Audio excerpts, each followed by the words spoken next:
1 week to go till the 2024 election. Hans Breitenmoser, a dairy farmer from up in Lincoln County, joins us every other week by and large to talk a bit about what political things are happening that might impact the rural economy in some way, shape, or form. So we get to have one more discussion about that we hope will maybe inform some votes as we head into an area that is, it wasn't always Republican. It has been lately. It was Democratic for a long time. And as we just talked about with Senator Brad Pfaff, maybe some realignment work is at play here. Hans, good morning. How are you? Good morning, Pat. I'm fine. How are you? Okay. Heard you're a little under the weather, so hopefully on the mend. Soon better. We'll manage. I'm pretty sure I'll survive. Okay. Get as the guy who got his flu shot just last week, got the flu shot and the COVID shot, and has the very sore arms to prove it.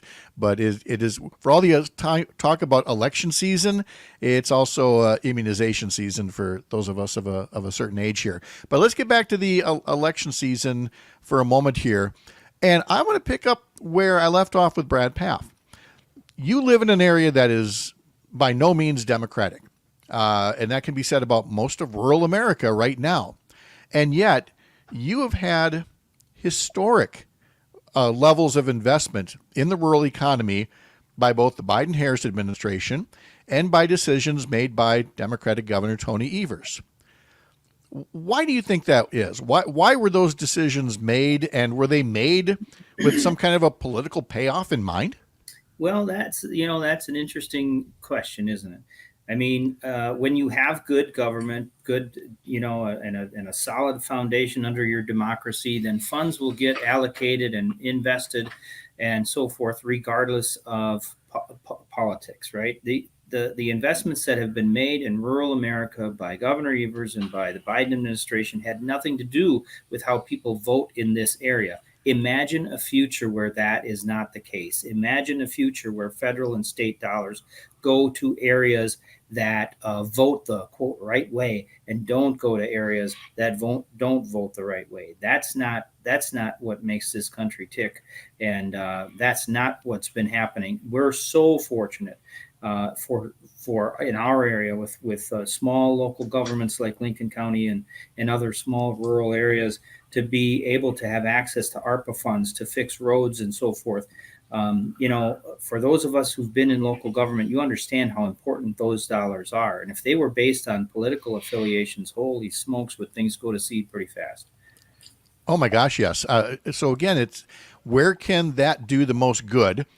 And it does get to that underlying philosophy that government works. Government is good when you have good people who are service-oriented, and not just service-oriented to their supporters only, and not just to their zip code only, but where things are going to do the most good.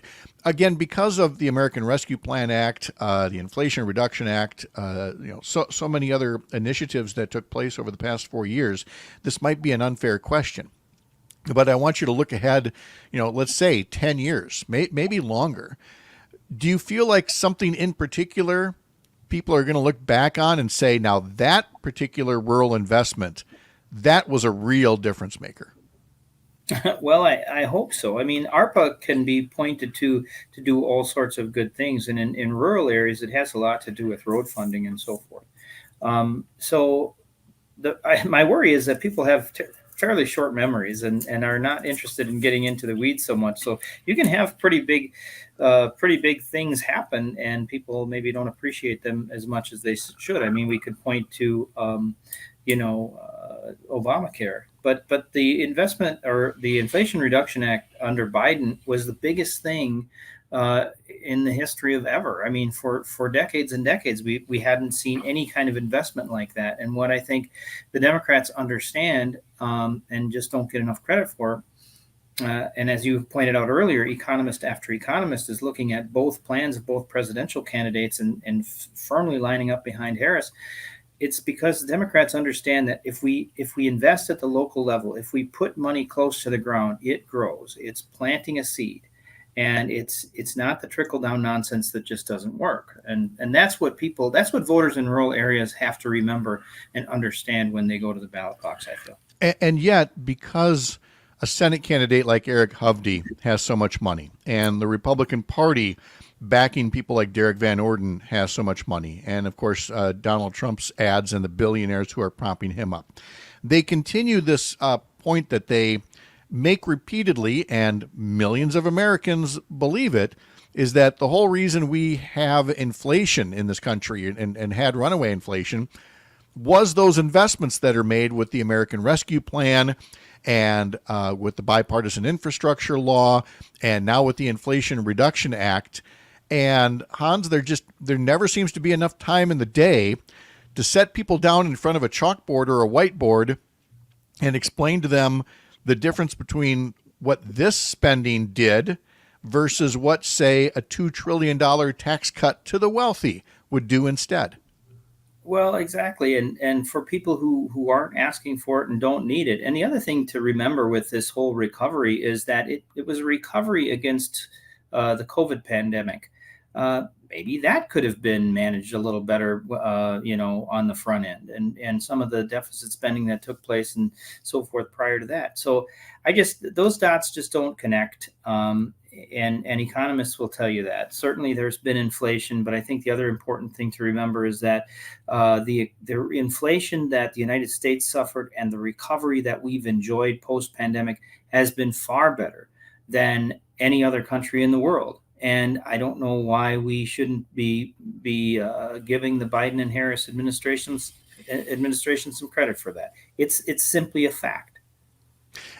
As is the record of not just people in the executive branch like the Biden-Harris team and the Evers team, but certain people in the legislative branch, which takes us back to the Senate race and Senator Tammy Baldwin, who long before this election cycle, for years prior, has a record that I guess, Hans, I would describe as solid, if not outright stellar, when it comes to bringing home the bacon for the rural economy.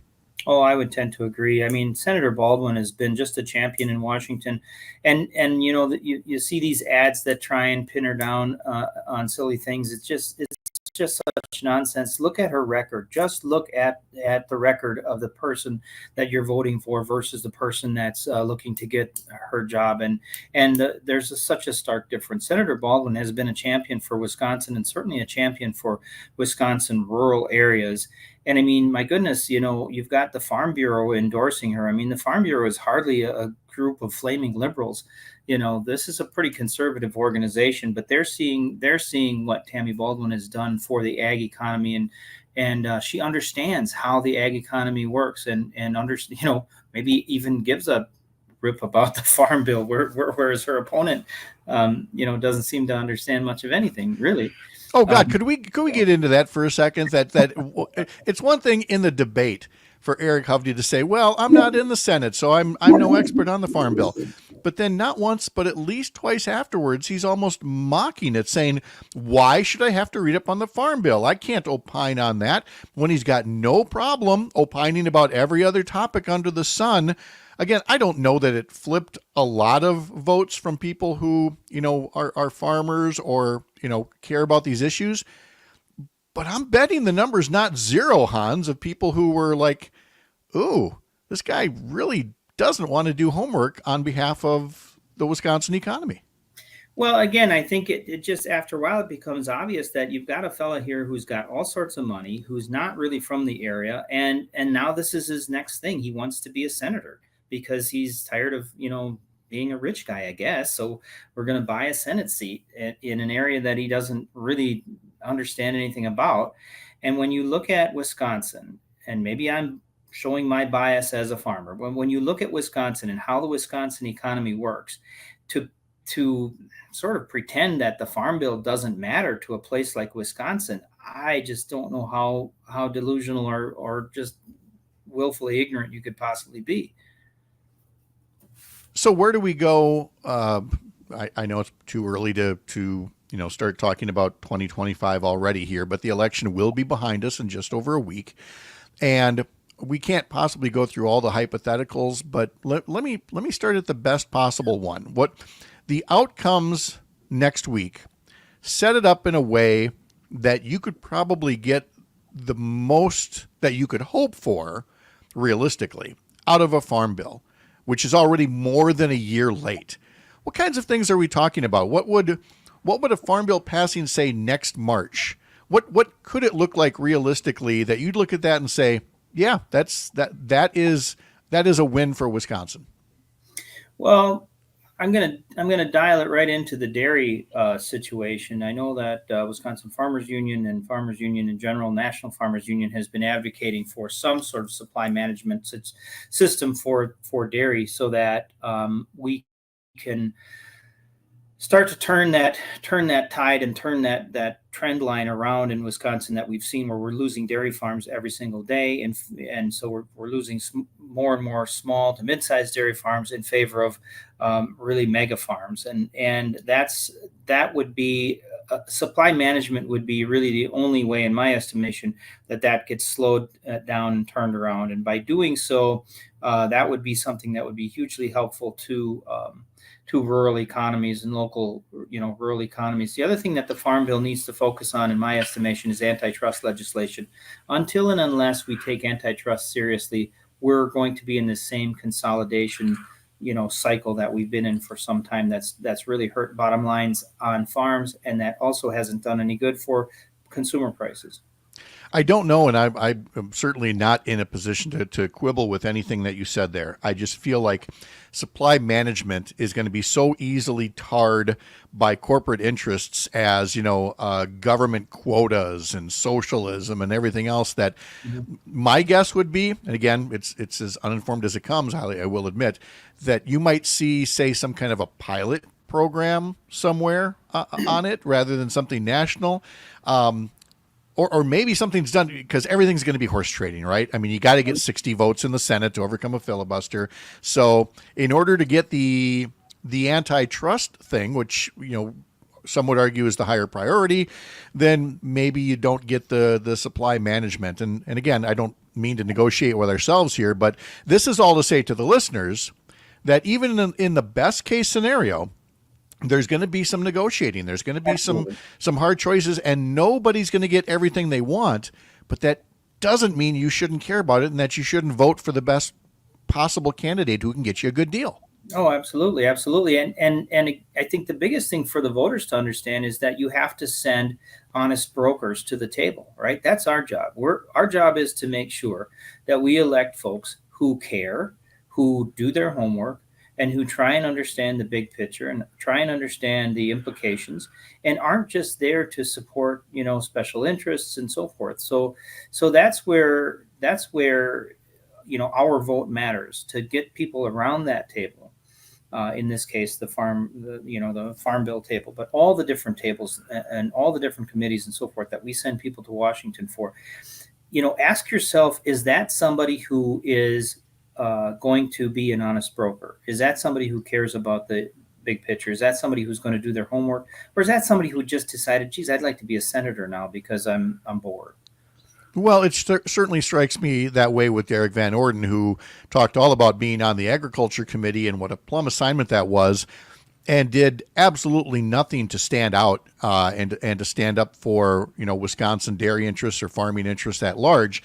And do we really want to see that in, say, an Eric Hovde? And we don't have time for it, but I would really point people toward Last Week Tonight with John Oliver. The program this past Sunday did the one thing that no other newsroom seems to want to do, and to say, realistically, for your Tom Tiffany's and your Donald Trumps, what would it actually look like to try to round up and deport more than 10 million people, especially on our farms? And all you can see, if you could see Hans throwing up his hands right now, we all know what folly that would be, but at least somebody was looking into it. So please take a look into it. And depending on the outcome next week, we might have to have some even weirder conversations. Hans, thank you for everything. Appreciate it so much. Take care. We'll talk again soon. Thanks a lot, Pat. Take care.